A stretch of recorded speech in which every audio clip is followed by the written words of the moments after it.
ছাত্ৰ ছাত্ৰীসকল মই মৌচুমী তোমালোক সকলোকে জনাক মৌচুমী ক্লাছলৈ স্বাগতম জনাইছোঁ। আজিৰ ভিডিঅ'টোত আমি লিমিট অফ এ ফাংচনৰ কনচেপ্ট আলোচনা কৰিম, যোনটো BA 4th semester economics major Guwahati university চিলেবাছত আছে। লিমিট এণ্ড কণ্টিনিউটি বুলি কনচেপ্টটো তোমালোকৰ আছে।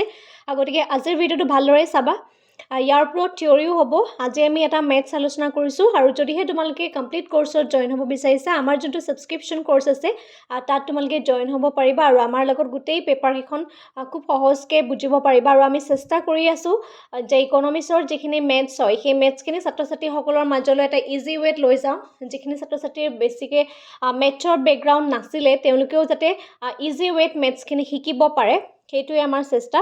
আৰু যিমানখিনি বেটছ আচলতে পাৰ হৈ গৈছে, সকলোৰে খুব ধুনীয়া হৈছে। মেথছৰ পেপাৰৰ সকলোৰে মেক্সিমামৰে আচলতে যিমানখিনি জড়িত হৈছে, সকলোৰে ভাল ভাল মাৰ্কছ লাভ কৰিছে। মই আশা কৰোঁ এই মেথছৰ ভিডিঅ'খিনিয়ে তোমালোকক যথেষ্টখিনি সহায় কৰিব।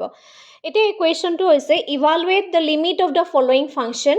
ফাংচনটো দিয়া হৈছে limit x tends to 0 x by 16 minus x minus 4। ঠিক আছে, এতিয়া চোৱা এই কুৱেশ্যনটোত x টেন্স টু 0, তাৰমানে xৰ ভেলু x টেন্স টু 0 মানে শূন্যৰ ওচৰলৈকে। ঠিক আছে, কমপ্লিট শূন্য নহয়, শূন্যৰ ওচৰলৈকে। এতিয়া টেন্স টু 0, এতিয়া ইয়াত যদি আমি 0 বহাই দিওঁ, তেতিয়াতো আল্টিমেটলি আমাৰ ভেলুটো 0 হ'ব, হয়নে নহয়? আমি যদি ডাইৰেক্টলি ভাবি চোৱা কুৱেশ্যনটো, তোমালোকৰ ক'ত ভুল হ'ব পাৰে প্ৰথমতে মই কৈ দিছোঁ যে x টেন্স টু 0 বুলি আছে, তাৰমানে এইটো ভুল নুবুজিবা যে তুমি ডাইৰেক্ট এই ভেলুকেইটাত তুমি 0 বহাই দিবা। এইটো ভেলুটো 0 বহাই দিয়াৰ লগে লগে কি হ'ব? ইয়াৰ ৰিজাল্টটো 0 হৈ যাব, হয়নে নহয়?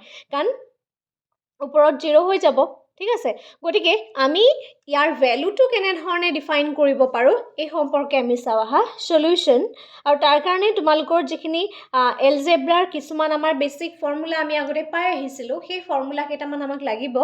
ফৰ্মুলাখিনি কিন্তু মনত ৰাখিবা। কৈ যাম। এতিয়া আমাক কুৱেশ্যনটো দিছে লিমিট x টেন্স টু 0, ফাংচনটো দিছে x ডিভাইডেড বাই 16 মাইনাছ এক্স। এইটো ৰুট অভাৰত আছে দেই। 16 মাইনাছ এক্সটো কিহত আছে? ৰুট অভাৰত আছে। এগেইন মাইনাছ 4, এই মাইনাছ 4টো কিন্তু ৰুট অভাৰৰ ভিতৰত নাই। ঠিক আছে, এতিয়া চোৱা, আকৌ কৈছোঁ, এই 16 মাইনাছ এক্সটো ৰুট অভাৰৰ ভিতৰত আছে, তাৰমানে এইটো এটা ভেলু হিচাপে আমি লৈছোঁ, আৰু মাইনাছ 4টো এটা বেলেগ এটা সংখ্যা। এতিয়া ইয়াত দুটা ভেলু আছে, এটা হৈছে 16 মাইনাছ এক্স আৰু আনটো হৈছে 4। ঠিক আছে, এতিয়া আমি ইয়াক কি কৰিম চোৱা, লিমিট x টেন্স টু 0, যোনটো আমাক দিয়া হৈছে। এই ফৰ্মুলাটোত আমি এটা ফৰ্মুলা পাই আহিছিলোঁ a square minus b square. ঠিক আছে, সকলোৰে মনত পৰিছেনে? a square minus b square formula আমি পাই আহিছিলোঁ। a স্কুৱাৰ মাইনাছ b স্কুৱাৰটোক আমি কেনেকৈ লিখোঁ? a minus b a plus b, হয়নে? এইটো আমি পাই আহিছিলোঁ। গতিকে এই ফৰ্মুলাটোলৈ আমি এইটো কনভাৰ্ট কৰিম। ঠিক আছে, এতিয়া চোৱা, এতিয়া 16 মাইনাছ এক্স যদি এটা হয়, আৰু ইয়াত আছে কিমান? মাইনাছ 4, গতিকে ইয়াত আমি এটা প্লাছৰ ভেলু এটা লৈ লওঁ। কেনেকৈ কৰিবা? 16 মাইনাছ এক্স, এইটো অলৰেডি আছে। ঠিক আছে, এইটো এটা ভেলু হ'ল, কাৰণ এইটো এটা কিহত আছে? মাইনাছত আহিলে। এতিয়া প্লাছ এটা লৈ লওঁ, 16 মাইনাছ এক্স। এই ভিতৰটো কিন্তু প্লাছ নিলিখিবা, ভিতৰটো তোমাক প্লাছ লিখিব কোৱা নাই। এই বাহিৰত 4ৰ আগত তুমি কি লিখিব লাগিব? প্লাছ লিখিব লাগিব। মন কৰিবলগীয়া কথা সেইটোৱেই। 16ৰ ভিতৰত প্লাছ, 16 মাইনাছ এক্স, ইয়াৰ ভিতৰত প্লাছ মাইনাছ তোমাক সোধা নাই। তুমি কি কৰিব লাগিব? এই যে মাইনাছ 4টো আছে, কাৰণ অলৰেডি 16 মাইনাছ 4টো এটা সংখ্যাই, হয়নে? যিহেতু ইয়াত এইটো যদি a বুলি ধৰোঁ, আৰু 4টো যদি আমি b বুলি ধৰোঁ, যিহেতু আমি a মাইনাছ b আৰু a প্লাছ b, হয়নে, equal to a square minus b square. তাৰপিছতে ওপৰত আমি লিখিম x। ইয়াত যিহেতু চোৱা 16 মাইনাছ এক্স মাইনাছ 4, এইটো অলৰেডি আমাক দিয়া আছিলে, আৰু এক্সট্ৰাকৈ আমি কি লিখিছিলোঁ? আমি এক্সট্ৰাকৈ লিখিছিলোঁ 16 মাইনাছ এক্স প্লাছ 4।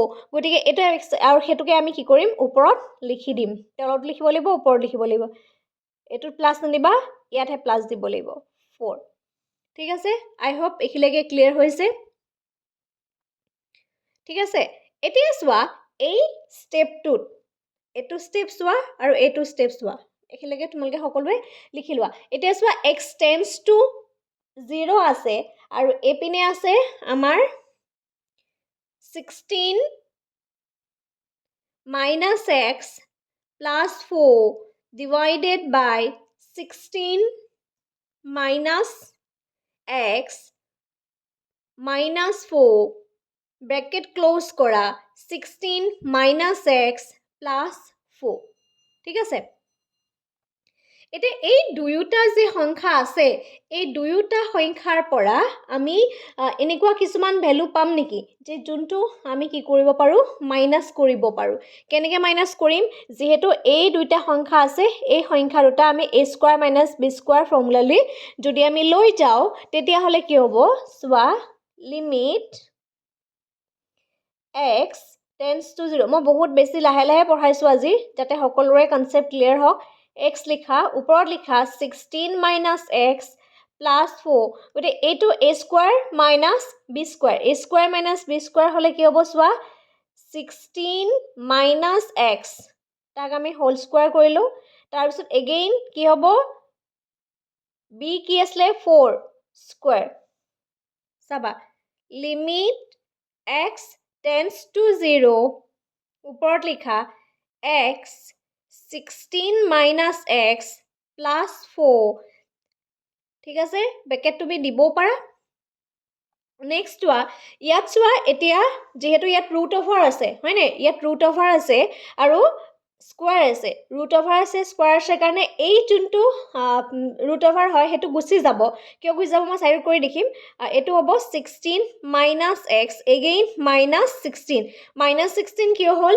যেহেতু 4 ক আমি কি কৰিলো স্কয়াৰ কৰিলো 4 ক স্কয়াৰ কৰিলে 16 হয় এতিয়া চোৱা ইয়াত দেখাই দিছো root over 16 minus x তাক আমি স্কয়াৰ কৰিলে কিয় পাওঁ চাবা দে এতিয়া চোৱা এই যে root over টো থাকে হয়নে root over টো থাকে 16 minus x তা মানে root over টো কি 1/2 হয়নে হাফ হয় হাফ টো আমি root over দি দিও তাক যদি আকৌ স্কয়াৰ এটা আছে তা মানে s2 টোৱে a2 টোৱে ক্যান্সেল হৈ গল আলটিমেটলি কি থাকিলে 16 minus x থাকিলে মানে গতে এইখিনিত আমি লিখিলো 16 minus x এটো এটা প্লাস 16 এটো minus 16 plus 16 এ minus 16 এ cancel হৈ গল আমাৰ কি থাকিলে limit x 0 উপৰ থাকিব x 16 minus x divided by minus x ঠিক আছে এইখিনিটো আছে x এইখিনিটো আছে x ঠিক আছে এটা কাটাকটি যাব কেবাৰ যাব 1 থাকিব তাৰ মানে আমাৰ কিমান হ'ব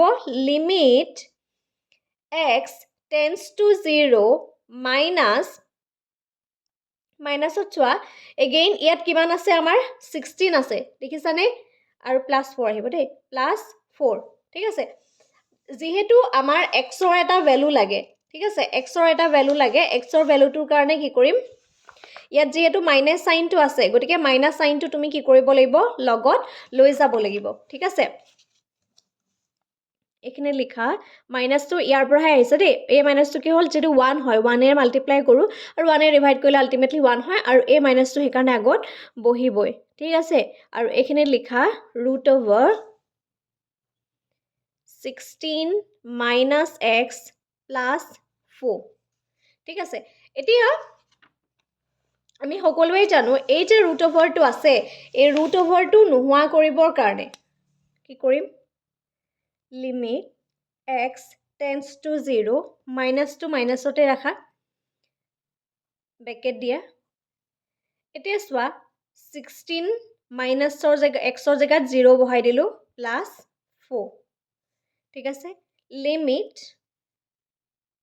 লিমিটাৰ কৰিব লাগে না লিমিটৰ জায়গাটো আমি লিখি দিলো গটিকে মাইনাস আহিব এপিনে আহিব 16 plus 4 ঠিক আছে আৰু যেহেতু 16 আছে হয়নে 16 আছে গটিকে 16 ৰ এই √over টো যদি আমি নোহোৱা কৰি দিও তেতিয়া হলে √over টো ঠাইত কিমান হ'ব only 4 হ'ব হয়নে মানে 4 plus 4 ঠিক আছে 4 plus 4 এটা ইয়াৰ আগত যে মাইনাস সাইনটো আছে এটা কি হ'ব ব্ৰ্যাকেটটো খুলি দিয়া -4 আল্টিমেটলি কিমান আহিলে -8 আহিলে আজিৰ কুৱেশ্যনটো মই সেইকাৰণে কৰাইছোঁ বহুত লাহে লাহে কৰাই দিছোঁ যাতে তোমালোকৰ কনচেপ্টটো ক্লিয়াৰ হয় এতিয়া চোৱা আমি x টেন্ডছ টু 0 আছিলে এনে ডাইৰেক্টলি 0 পাতি দিয়া হ'লে ভ্যালুটো আমাৰ 0 ওলালেহেঁতেন কিন্তু আল্টিমেটলি আমাৰ ভ্যালুটো কিমান ওলালেগে -8 ষ্টুডেণ্টে ভুল ক'ড কৰিব যদিহে তুমি এই ব্ৰেকেটটো ক্লোজ মানে খুলি নিদিয়া ঠিক আছে ব্ৰেকেটটো খুলি দিয়াৰ লগে লগে এই ইয়াত যে মাইনাছ হৈ আছে এই মাইনাছটোৱে এই ভিতৰ দুইটা সংখ্যাৰ লগতে কি হ'ব মাল্টিপ্লাই হ'ব ইয়াৰ 4 আগত প্লাছ আছে গতিকে প্লাছে মাইনাছে মাইনাছ ইয়াত প্লাছে আছে প্লাছে মাইনাছে মাইনাছ ঠিক আছে আল্টিমেটলি দ্য ভ্যালুটো আমাৰ হৈছে 8 ইম্পৰ্টেণ্ট কুৱেশ্যন হয় সকলোৱে চাবা আৰু প্ৰেক্টিছ যদি কৰা কুৱেশ্যনটো কৰিবলৈ খুব বেছি তোমালোকৰ 1 মিনিট সময় লাগিব কিন্তু যেহেতু লাহে লাহে বুজাইছোঁ বেছিকৰ পৰা কনচেপ্টখিনি তোমালোকক কৰাই লৈ গৈছোঁ আৰু সেইকাৰণে অকণমান সময় লাগিছে আদাৰৱাইজ প্ৰেক্টিছ কৰি থাকিলে সহজ হ'ব আৰু কনচেপ্টটো বুজি পালানে এটা কমেণ্ট কৰি জনাবা আৰু যদিহে কোৰ্ছত জইন হ'ব বিচাৰিছা স্ক্ৰীনত যোনটো হোৱাটছআপ নাম্বাৰ দিয়া আছে তাত তোমালোকে কণ্টেক্ট কৰিব পাৰিবা আজিলৈ ভিডিঅ'টো ইমানেই ধন্যবাদ